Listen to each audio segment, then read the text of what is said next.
Okay, so we are now recording. So, what was a typical day like for you as a young boy? We, from the time I was 8 years old, I started milking the cows with Dad. We used to have 4 or 5 head of fresh cows, and he had me go with him. I don't know why he never ever took Dennis with him, but we'd go milk at 5 o'clock in the morning, and by the time we got back, which would be a little after 6, the whole family would be up and we ate breakfast. So Dad could go to work because he was working at Roosevelt Water Conservation District at that time. And so we'd milk the cows. We shipped some of the milk to the creamery in Tempe, which they made chocolate milk with and cheese, I think. And then after breakfast, my siblings and I walked to Gilbert School because we lived on Delaware near the railroad track and the section houses for the railroad track. And so we would walk down to the elementary school where my sister Vi and I would drop off when I was 8 years old. And then Geraldine and Dennis were older and they would go on over to the high school. And so this is interesting, we would walk home for lunch, that same half mile, and eat lunch and then come back for the afternoon, and then we'd come home from school. Dennis was very involved with athletics because he played football, basketball, and baseball, which later I did too. But so then about 5 o'clock, a little after, Dad would get home from work and we'd go back and milk the cows again. And so then we'd come home and eat supper after we'd milked the cows. We didn't have TV in those days, and so we listened to the radio or worked on puzzles, and I began working on puzzles from the time I was 4 or 5 years old, so I've been doing puzzles all my life. And that was kind of the end of it, and we went to bed probably early because Dad and all of us got up early, or Dad and I at least got up at 5, and Mom. So that was a typical day. Oh, wow. Okay. So speaking of, you were saying Dad and Mom, what were your parents like? Dad was very quiet except when he and I milked the cows. And we talked the entire time we were milking. He had milked 2 or 3, and I'd milk the other 2 at the same time, and we were talking with each other. We were each sitting on our stools, milk stools, a little 3-point stool, milking a cow, and then we talked the whole time about what we thought about that we were doing, what I was doing in school, and about how kids were, and yeah, we talked all the time, which was kind of shocking because that's the only place I remember Dad ever talking much. Yeah, he wasn't very talkative. Mother was real talkative. She was always telling us and teaching us what she had learned with her life and what she thought was important, and that we should believe in God. She had really gotten into believing in God very different than we do as Mormons, and that I learned later about. But yeah, she believed in prayer and taught us, Vi and I, to pray. I don't know anything about the other kids. I'm sure Geraldine and Dennis never knew anything about prayer. Geraldine did later because she became very active in the Methodist Church. But yeah, so that was kind of the background of them. Yeah, just a side note, I just gonna say, like, the way you described your dad made me think of my dad. Very much like Clark. Very quiet, but Yeah. anytime I picked rock with him at like Salt River, he would actually, that's the time I would get him to talk. Yeah. While working. Yeah. Yeah, when Dad and I were working on the field or cleaning the area that we milk the cows in and cleaning up the poop and all that kind of stuff, we talked the whole time. Dang. Yeah, very interesting. Because you never heard him talk at home.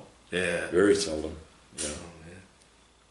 Oh, man. What were your siblings like, and did you ever have any fights with them growing up? I had a fight with Dennis probably from the time I was a first grader. until he left home to go in the Army. And it was not fisticuff fighting, but wrestling. And he had wrestled me and really beat on me on the floor, you know, squeezed me, that's another, until I was probably a sophomore or junior, and I got a leg lock on him one time, and that kind of ended that wrestling. That was the end of that. And Geraldine was very sweet, always was watching out for me, and the only weird thing that ever happened there is one time I was already home, I guess, and she was coming home with her girlfriends. She had two friends that lived in the same block, and we had a hydrant out in our front yard there on Delaware Street, and the pipe came up about 2.5 feet high, 3 feet high, and a spigot on the top of it, and she headed over to get a drink, and I ran to beat her to it, and she caught me with a right and flattened me out on the grass. I mean, she knocked me right over. I don't think she knocked me out, but she knocked me down. And I thought, well, I'll not compete with her again because she was tough. She's a strong gal.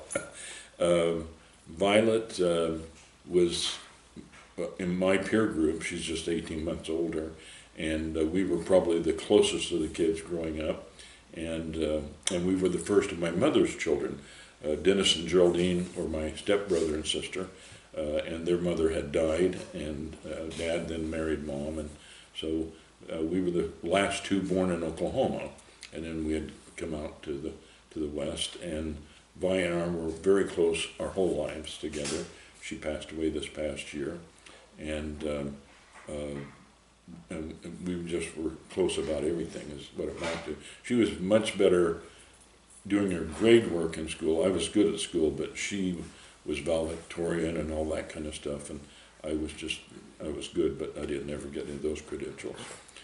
Jill was younger than me. She's the first of the kids to be born in Arizona, then Kenny, and then Jody, and I just was busier with older people than I was with the younger kids, so I didn't have a lot to do with any of the three of those, and of course nobody had a lot to do with Kenny because he would stay up late at night watching TV with a blanket over his head after we got a TV in 51, and I got married at 53, so I was out of there. So. Okay. Can you tell me a funny memory with your family growing up? I've a funny memory of the like either a funny family experience or just something funny that happened while you were growing up. Well, there was a kind of a funny thing happened. Mom had a chicken coop in the backyard, and of course we had an outside privy initially for years, and the privy was in front of the chicken coop. Chicken coop was very large, like 20 by 35 or so. It's huge. And Mother raised 100 new chickens every year. She would order them, and they'd come in the mail in eggs, and then they would pop out. They'd be born at our house. Most of them, some were alive when we opened the boxes. But anyway, she'd raise the chickens. Somehow, we ended up getting a Dominator chicken, which is a black and white specked chicken, and Mother killed it and fixed it for dinner. We're eating dinner, and some reason somebody asked, which chicken was this? And somebody said, oh, that's the Dominator chicken. And of course, Violet thought that that was her pet chicken, and she just began to bawl. And it was awful. She bawled for 2-3 days. She was so upset that we had eaten her chicken, and that she had eaten some of it too, of course. I like that. What were your favorite toys or activities or like holidays growing up, like your nostalgia growing up, I guess you would say? We celebrated Christmas every year, and we'd usually get one present plus a bag of nuts and candy and orange inside that bag, and we'd get some clothes, usually socks or underwear or something like that. And because we were poor, and we understood that that was going to be about it. And the only present I remember is my favorite Christmas present was one year Dad made me a truck that was about this long, with a cab and then a trailer and then a swivel bolted together, and with wooden wheels. And many years later, about 10 years ago, I replicated that truck and gave a talk on that at a sacrament meeting about the truck, and showed this truck that was similar to the one that Dad had given me. I gave that to Michael, and I don't know where it is now, but for a while he had it out in his elementary school when he was principal out there. But that was a great gift. But the only other holiday we celebrated was Easter, and of course we painted the hard-boiled Easter eggs, and then the older kids would put them outside around in the yard, and then we'd grab a bag and we'd go try to get the most eggs in. And so Easter was big, and Christmas big. And our Christmas opening presents were on the evening before Christmas. We opened them at Christmas Eve evening, and then we got to play with them all day on Christmas. Oh man, okay. So speaking of Uncle Mike, so we're gonna do these throughout the interview. It's a kid call. Basically, tell us a favorite memory you have with Uncle Mike. The favorite I would have was Georgianne was an incredible dancer from high school days. She danced in all. Well, she was dancing from the time she was 3 or 4 years old, and doing little singing skits with a couple of other girls. And matter of fact, that's curious. Both of them happen to be Mormon, and so she had done that kind of thing forever. After we married, my first 2 years I was at sea on the Yorktown, a carrier, and then I got transferred to SINCPAC Fleet Headquarters in Hawaii. And at SINCPAC Fleet Headquarters, we lived fairly close to the headquarters. Well, later, first we were downtown, but while we were there, Georgianne got involved learning how to do the hula. And she became very proficient at it, but she taught Mike to hula too. And so we went down to Waikiki one time, and I forget what the affair was, but the both of them danced the hula, and Mike was dancing right alongside of her, which was kind of interesting. Oh, how fun. Yeah. I never knew that. Like, yeah. Actually, there's a few that I never knew, actually, as I'm going through. I love this. So, as a teenager... Would you let me tell you about the other kids? Oh, I'm going to... They're coming up at later points. So. Okay, fine. Like, I figure, like, I kind of want it to be where... Because I didn't want it to go, like, kid to kid to kid and stuff. Like, so I was doing... Okay. That's why I'm calling it, like, kid call, like, where it's, like, a kid pops up here and there. Okay. But, yeah, you'll get it. Yeah. Okay. As a teenager, what activities and sports did you get into? I was really into baseball. I was very talented at baseball. As a matter of fact, I started playing baseball when I was 6 or 7. I had my own team at 9, the Gilbert Jets, and then I helped my Mexican friends form a baseball team that we could play against, and they called their team the Gilbert Rowlers. Initially, they changed the name because they decided that was a kind of a put down for them, but that's what it was initially called. And then I had a friendship with the Gilbert Enterprise, and so when we'd play the games, then I'd write out who did what and go down to put it in the Enterprise, and they'd put it in on the weekly newspaper on Friday afternoons, and they'd print it out that the Gilbert Jets did this and the Growlers did this and who won and that sort of thing. So we did that. And then later I played American Legion ball, and then I played All-Star American Legion baseball when I was a teen. And then by the time I was 14, I played semi-pro ball for the Mesa Welders in Mesa with the pitcher I remember was 42 and I was 14 that first year, but I played for them a couple of summers, and then the school said you shouldn't be playing with men's team and playing high school ball too, so I gave that up. In high school, I played all 4 years, only missed, I think, 2 games when I was a sophomore and I had mumps. I played infield, started at third base, I played third and second. Later, I played second and second base. And then my senior year, Ira Shreve had graduated before it, and we didn't have a catcher, and the coach asked if I would catch. So I was a catcher my senior year in high school. And then I played also for the Navy out of the Yorktown. After I got on the Yorktown, we had a baseball team. And I played softball at boot camp. So I did a lot of that. My favorite sport was football, and I played all 4 years of football at Gilbert High. First year I was junior varsity, and my sophomore, junior, and senior year I was the first string quarterback. The quarterback that I backed up as a freshman became the head quarterback at University of Arizona, Dick Cucci, so he was very good. But I didn't have the speed to be a college player. But I loved baseball or football, and I was the quarterback all 4 years.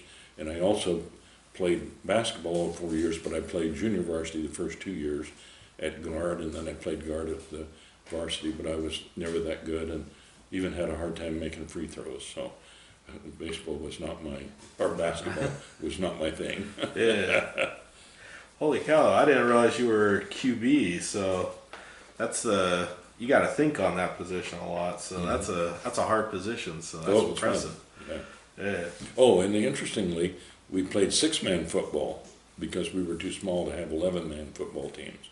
And my brother Dennis before me also played 6-man football, and he played quarterback also. Dang. Yeah. So so speaking of sports as well, you love watching sports. Who are your teams? Like, would you say throughout your life that you've always enjoyed watching?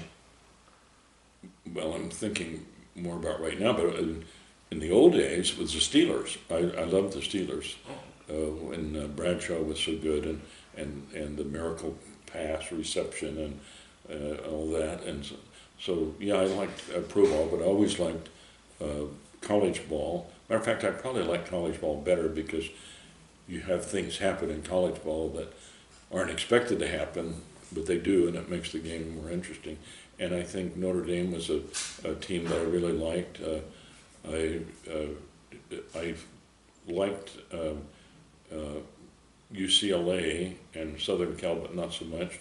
And I really followed ASU all the years that ASU's been playing from the time I started at Arizona State. It was when I went there in '53. It was Arizona State Teachers College. It was before it was university. When I got out of the Navy, I went back and helped pass a petition around to get it to be Arizona State University. But I watched Wizard White, who had adopted that name from a previous pro ball player, be the quarterback at Arizona State, and then later his son became even a better professional player than his dad, Danny White. And Danny White's still alive. So. Oh, okay. Yeah, he played for the Cowboys, but he was incredible at ASU. Went there to play baseball. He was a sensational baseball player, but they asked him to come over and play football. He was a better football player, I thought. Oh, okay. For some reason, I thought you were a BYU fan. Oh yeah, that's later. See, okay. We didn't join the church until 1968. Oh, okay. So then after that, of course, my favorite was McMahon, and he was an incredible quarterback, and so was the quarterback that followed him, Steve Young. And so no, we followed all the games. We used to go to their bowl games when they played in California. And, yeah, so no, we followed them too, but that's later. Yeah, well, that actually leads into the next question, which I remember we talked about this before and stuff. But what was your favorite game you ever watched? The Miracle Bowl. It was the Holiday Bowl in the stadium. We used to call it Jack Murphy Stadium. It has a new name now. It's in San Diego, back from the city.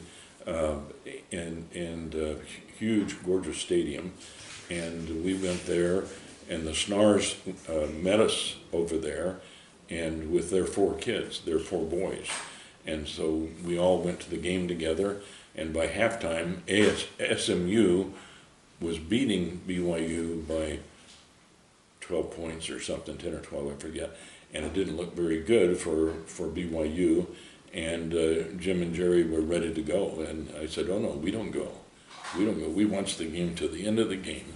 And so we did. And then toward the end of the game, we were down by 14 and 13 or 14, something like that.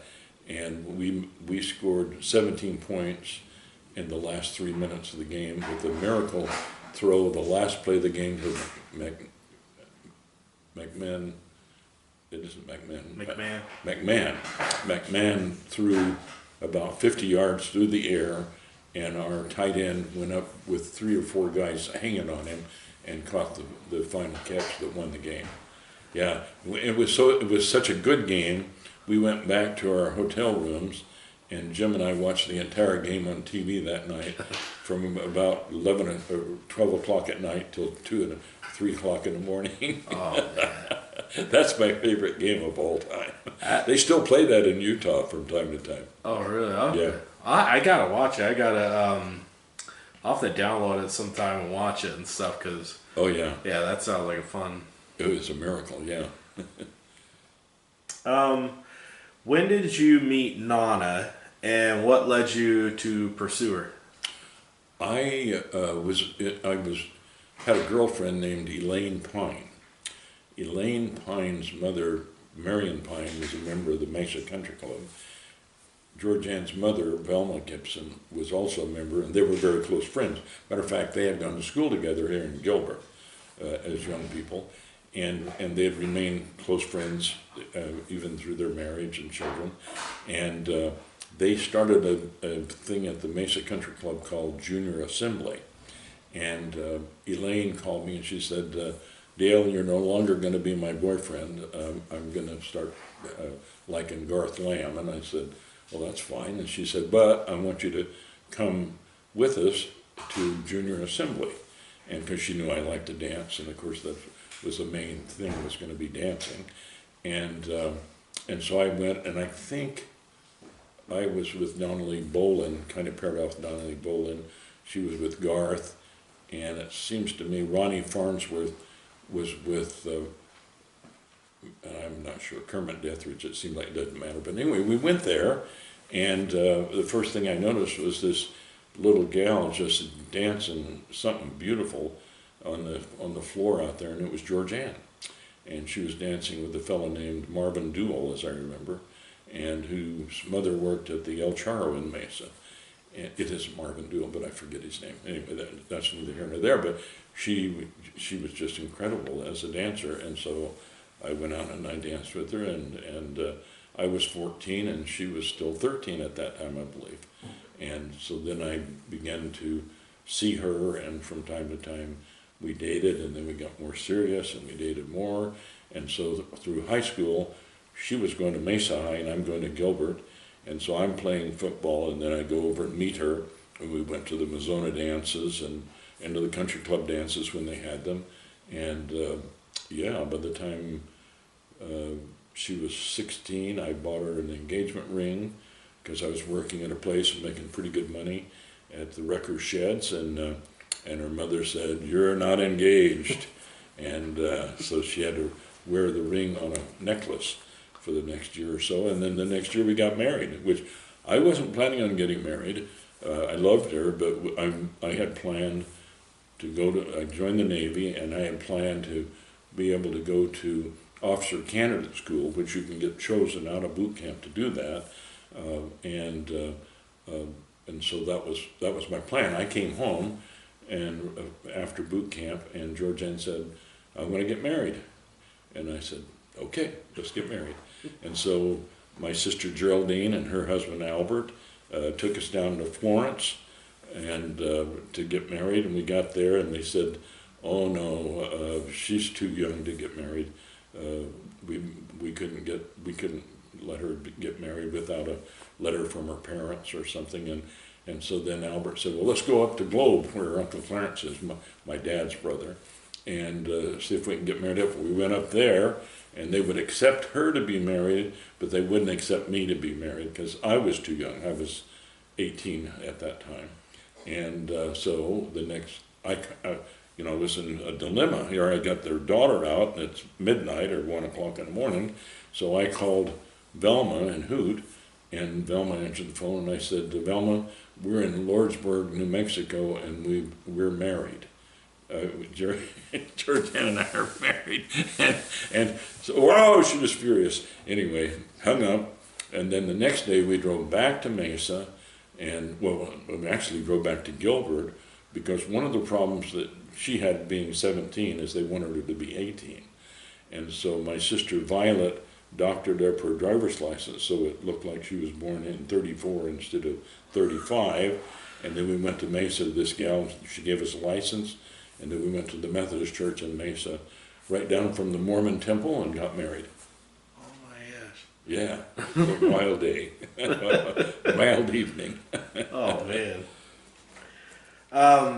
So speaking of marriage, is there any marital advice you would give some of us, like younger generation, that you learned during those early years of marriage? Well, I'm still learning, obviously. But I think the most important one is to realize when you're upset or hurt that if you don't make a scene of it, that'll pass. And the other person that you're married to will then come back to just loving you instead of criticizing you. And so don't say anything. Swallow it and realize that it's going to be better later. And it is, and it will be. Oh. So you mentioned about the Navy. When you went to, because you served in the Korean War, like when you went to Korea, was it hard being away from your family? And also, did you ever have moments of fear or longing for home? I may have had, I don't remember that I did, but I was very busy. When I went aboard ship, I was a seaman recruit, which is a little better than just a seaman. And from boot camp, I got that designation. And when I went aboard ship, I probably would have been put on the deck force, but we had a fellow who was the son of the Gilbert Enterprise owner at that time, Kip Miller, and he knew me, and he saw that I had typed in high school, although very little. I typed a little bit my sophomore year, and he said, he's too good to go into the deck force, let's put him in an office. So he directed the executive officer, he was the head of the newspaper on the Yorktown, and he suggested to them they put me in the operations office, and they did, and then I learned to really type in the Navy. And but yeah, I give all the credit to Kip Miller that I got into that area and learned to type and learned a lot of other things. I learned to read better because I was not a good reader in school. I didn't put enough time into it.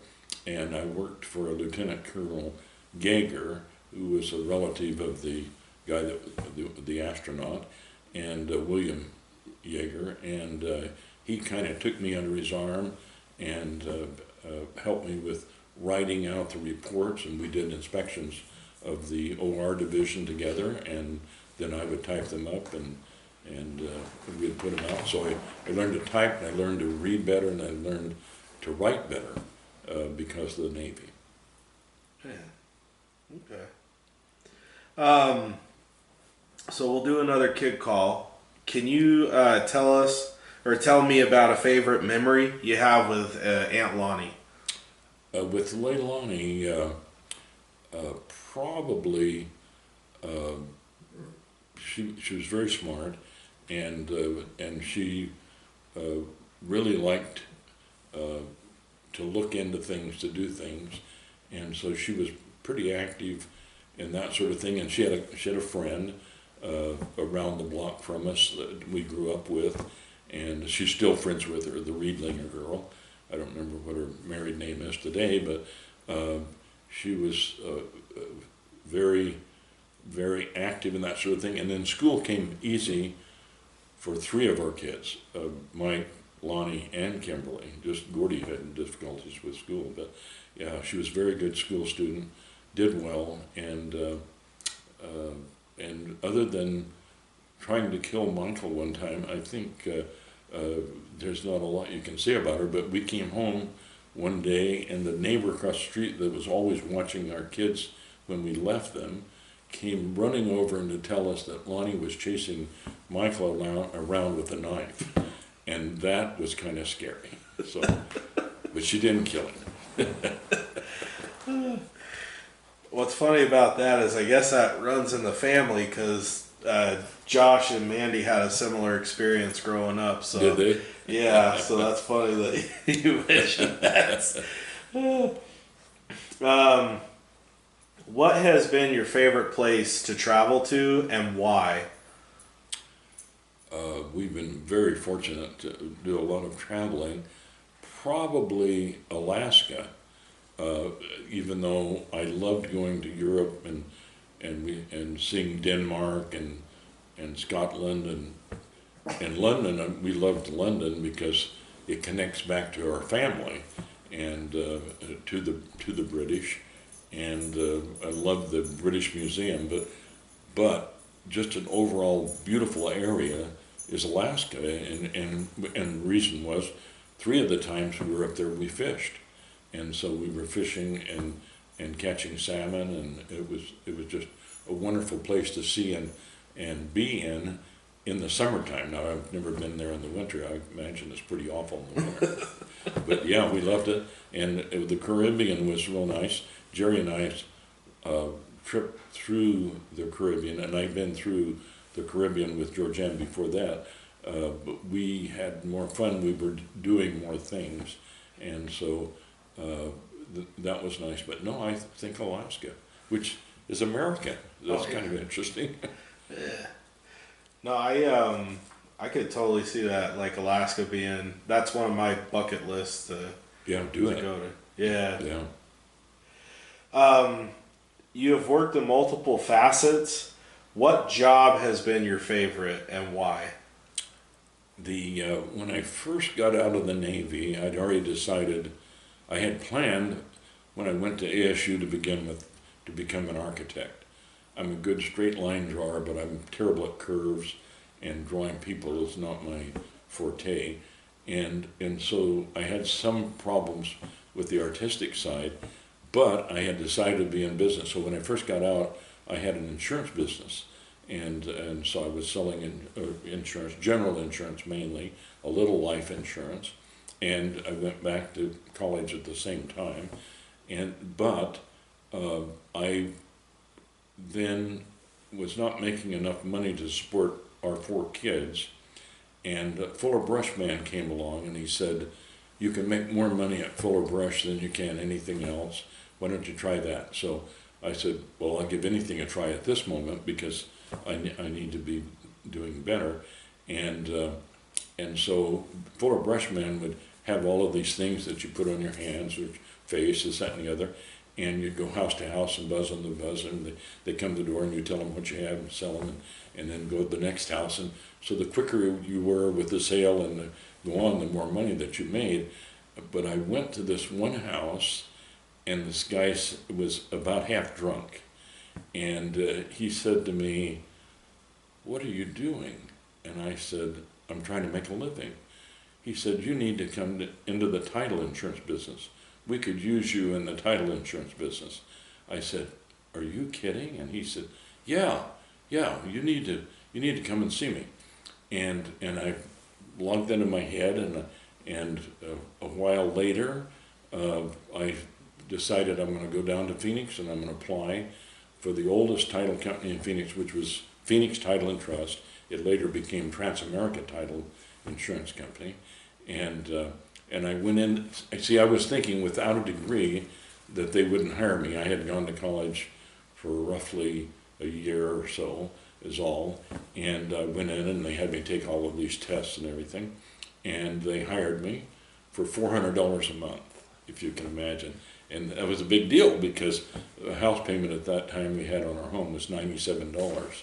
And so we were able to live much better and know that I had the income. I could make more money in the insurance business, but wasn't consistent all the time. And this was a consistent thing, and so I went there to go to work.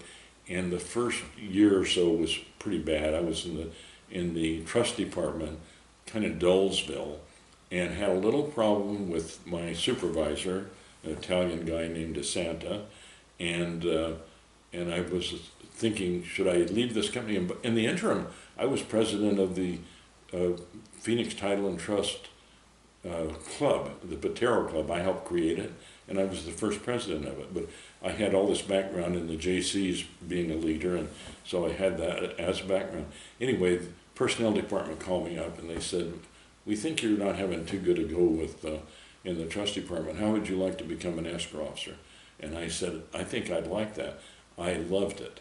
It was the acme of everything in my life, was to be an escrow officer, because I was good at mathematics and I loved people, and it was a matter of doing the transaction for the people and then having them come in, going over what they had purchased, having them sign the papers, and then send it down for recording.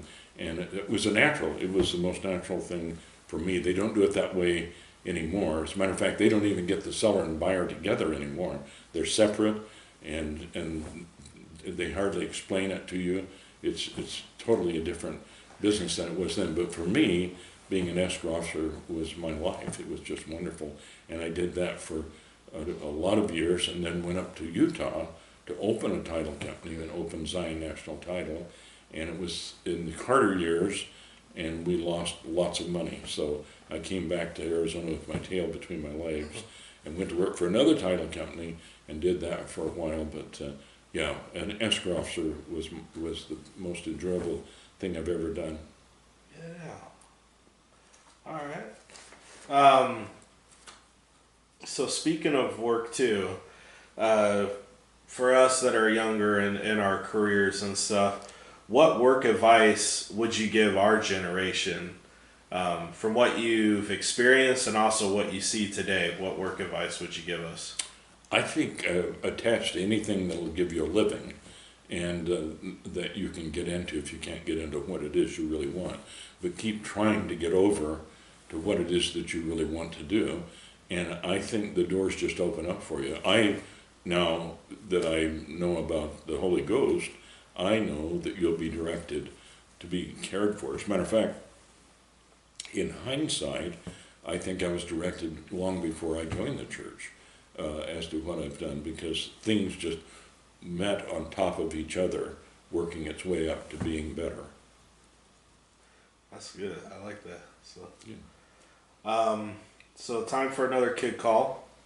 Tell us about a favorite memory you have with Gordy. I think I was a shocked dad with Gordon. He had some real problems when he was about 18 months old.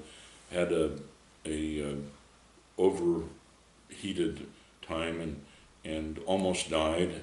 The doctor gave him an overdose of medicine in his back, and he was convulsing, and so he really had some problems with learning and doing things after that, mental problems, and so it's kind of slowed him down.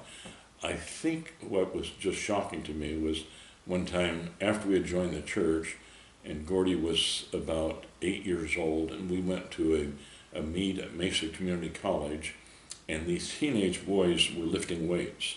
They were out there lifting these weights, and Gordy was probably more like 10, because he started lifting weights himself when he was 8 years old. Anyway, at 10 years old, and all these teenagers doing this stuff, he said, let me do it. And he went up there, had no inhibitions at all with those older boys, and lifted weights all over the place. I just was in shock. I thought, wow, one, how was he so strong? And two, that he had no inhibitions, because I would have been so frightened about what others would have thought as a boy that I would not have been competitive, and he was. Yeah, very interesting. That's funny you mentioned that. He was recently lifting weights with Chuck, so Yeah. yeah, he still has it. So, so this is for a life kind of lesson thing here. You know what? If you don't mind, I'm gonna click pause. I need to put in a new battery. No problem. And then we'll get on to that one. We're going faster than I thought we could. Okay, so should be set up again. Okay. So speaking of kind of overcoming things, describe a time when things went wrong for you in life and how you overcame it. I think the worst that things probably ever were when I went up to Utah to open a title company, and I went up there with a guy that was going to put up all the cash necessary to do it, and so I started creating the title company, and that was in the summer that we went up, I think 72, and by December I started saying to him, "Where is our contract?" Because I thought we were 50-50 partners, and he said, "Oh no, I'm putting up all the money. You get 10% and I get 90%. And I said, "Who are you kidding?" And so I separated from him, and we came down for Christmas. By the time I got back, he had locked me out of our title company office, and we called that one Home Title, as I remember. And so then I started up Zion National Title, and we did fairly well, but then with the Carter administration, the interest rates went to 22 and 23%, and nobody was building houses, and nobody was selling houses, and nobody was buying. And so the market was just going to heck in a bucket, and it ended up, I probably dropped 100, 150,000 that I had made on the side here. Because besides being an escrow officer, I would buy income property on the side and sell it, and I had made quite a lot of money, enough that I lost it up in Utah, and so ended up putting my tail between my legs and heading back, and Velma and Hoot, Georgianne's parents, and her brother had started the mini storage business while I was gone. I went to work for another title company, but I also helped them with the mini storage. And then later, I went in to manage the mini storage, and just kept plodding along, thinking, how am I going to get out of debt? How am I going to do this sort of thing? And it took a long time, but things just fell into place, and so we were able to make it go. And this was after I had converted to the Mormon Church, and so I'm thinking, Lord, it's a time I need help. I really need help. And over time it happened, and we became in better shape. And then of course the beauty was that when we separated from the mini storage, finally my brother-in-law settled with us, and we invested that well, and that made all the difference in the world. So as retired people, we have all we need to live well and able to travel and do anything we want. So things work out if you're positive. That's actually a really good lesson about persistence, just like That's true too. not giving up and stuff. Yeah. Like that's what I got out of that was just when life just literally like that, life throws you lemons, just make the lemonade. Great friends are a luxury in this world. Could you describe some of your best friends outside of this family? Jim Starr is, of course, my best earthly friend, and I'm anxious to see him on the other side. He's just was a wonderful mentor to me with the church. I met him before I was a Mormon. I was working at Mutual New York after I'd been president of the Arizona JCs, and I was selling life insurance there, and he came in. He was a school teacher in Scottsdale. He came in to get into the insurance business because he wasn't making enough money as a school teacher to support his family as he would have liked to. And the day he came in, we met, and it was like we knew each other in heaven before we came here. And I said to him, you have a base salary, you better keep it. This is a really hard life, hard and tough, and you better stay. And so he did. He stayed another year before he came into the business, but within another year, I was gone and he was gone a little after I was gone out of the insurance. And the reason I was there, I'd been in the title business. The title company I was with had gone under. And so I went there as an interim step. Then I went back into the title insurance business.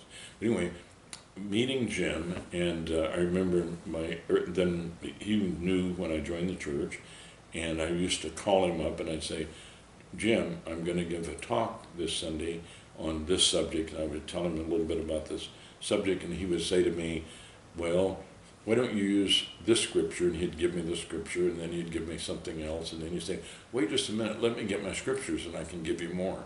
He knew those off the top of his head. He was an encyclopedia both for world history and for scriptures. He really knew them, and we were just like brothers from the time we met until the time he passed away. Yeah, that's awesome. They say as a grandparent, the way you handle grandkids is different than your own kids. Can you name some things that changed for you handling grandkids versus your own children? Well, the major factor is I've been a very good grandparent, I think. I was a terrible parent because I was so involved in making a living and doing what I was doing. I was active in the JCs, I was active in everything, and so not that active in being a father. And so in hindsight, I see you kids as being much better parents than I ever even thought of being. But as a grandparent, you just love these kids because you see the potential each of them have, and you want it for them. You want them to get all of the great blessings that they can get and not make mistakes that you made yourself. And so, yeah, it's a lot easier to be a grandparent, I assure you. Well, I can vouch. You've been an awesome grandpa, that's for sure. So, but also too, I would say don't beat yourself up too much about the way you were as a parent, because I feel like your generation, that was the standard. Like you guys, it wasn't. There was some standard that you're absolutely right. It was different. The father turned that over to the wife, and she was the mother, and it was the same for my dad and mom. Mom raised us. Yeah. Yeah, except for milking cows with Dad. What was your favorite music growing up, or favorite radio, or whatever that might be, like your favorite thing to listen to, and what is it today that you also like to listen to? I don't think I did a lot of listening as a kid. My brother Dennis was really into Western music, and he could sing it, and I never could carry a tune, so sadly. But I never listened to an awful lot of music. Being married to Jerry, she just knows all this music and who wrote it and who sings it and all of that sort of thing, and so I just kind of go along, but I love country western, I love all kinds of music today, Yeah. but I never had that much to do with music, except I love to dance, and Georgiana and I danced to any music that was out there, and we especially loved Hispanic music because of the tango type of dancing and that sort of thing. Yeah, actually that's funny you mentioned that. My mom said when they were growing up, she remembers you and Nana would dance in the living room. As Yes. like you guys would turn on the radio and you two would dance in front of the kids and stuff. So Yeah. So speaking of my mom, final kid call.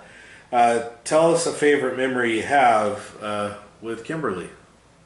She was a very interesting girl, very, very smart. As a matter of fact, I think probably one of the interesting parts of her was she was a year behind Gordon in school because Gordon was held back 1 year to start.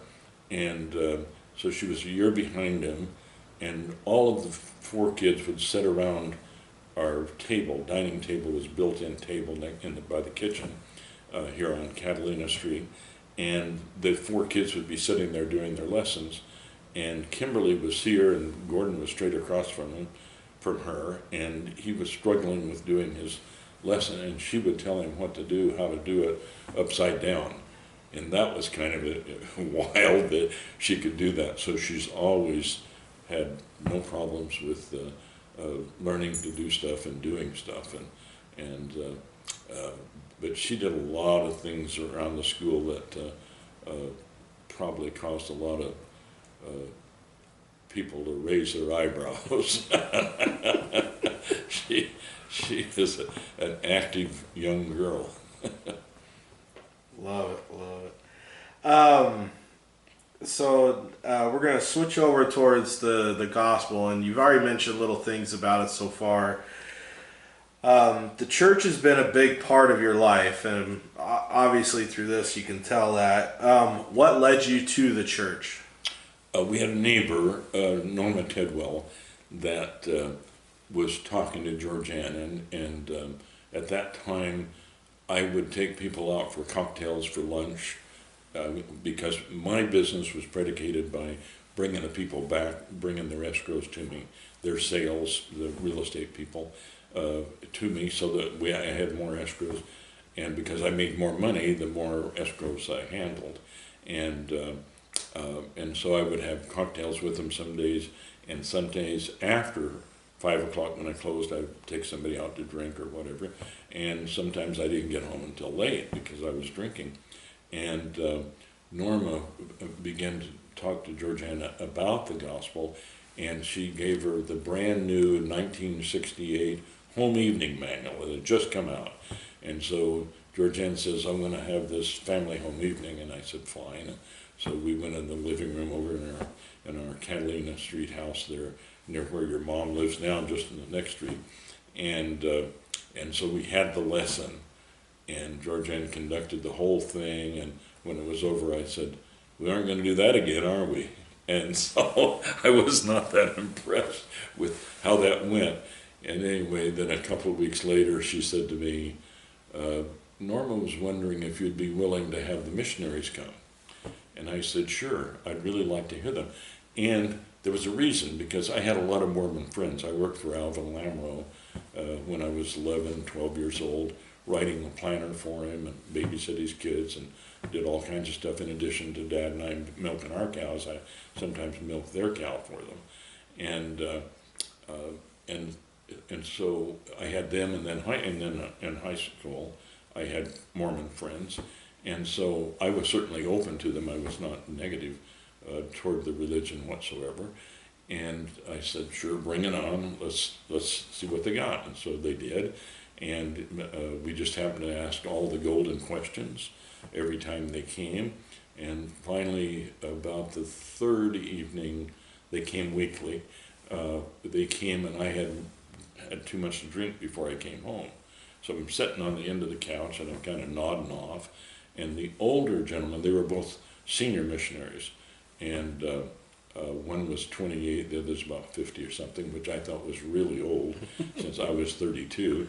And Jess Pace was his name, and he said, Brother Hallock, if you can't come in position to listen to us teach, there's no need of us coming to see you anymore.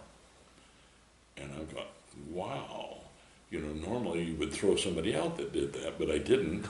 And I straightened up and I listened. And so the next week they came, and the same guy with the same Holy Spirit directing him said to me, Brother Hallock, when do you want to be baptized? Which I thought was enormously weird of him. And I began to laugh, and I was jogging kind of on the couch laughing. And he said, but it's the truth. And when he said that, my chest began to swell, and I couldn't see. My eyes went blind. I was black, and my chest was just swelling. And I don't know how long I was in that situation, but when I opened my eyes, I said, yes, I know it's the truth. And he said, when do you want to be baptized? I said, right now. let's go. I was ready.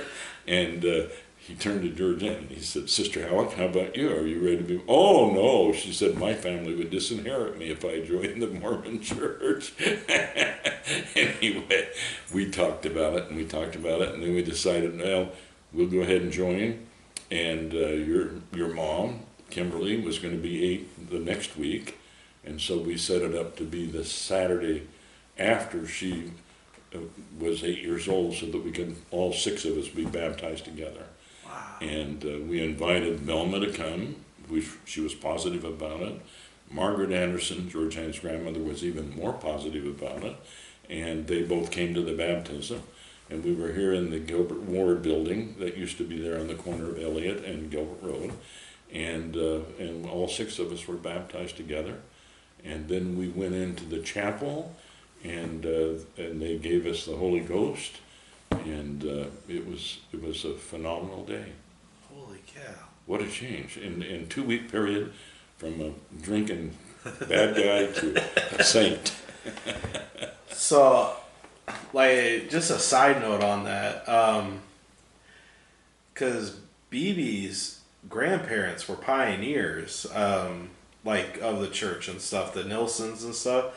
And so I just think, like, how crazy is that for her it must have been, like, her family had left the church, and then all of a sudden she's seeing, her granddaughter join the church, and just to see that. Isn't that interesting? She never talked about that affiliation. I think she was far enough away from when they had been active that there was not much connection.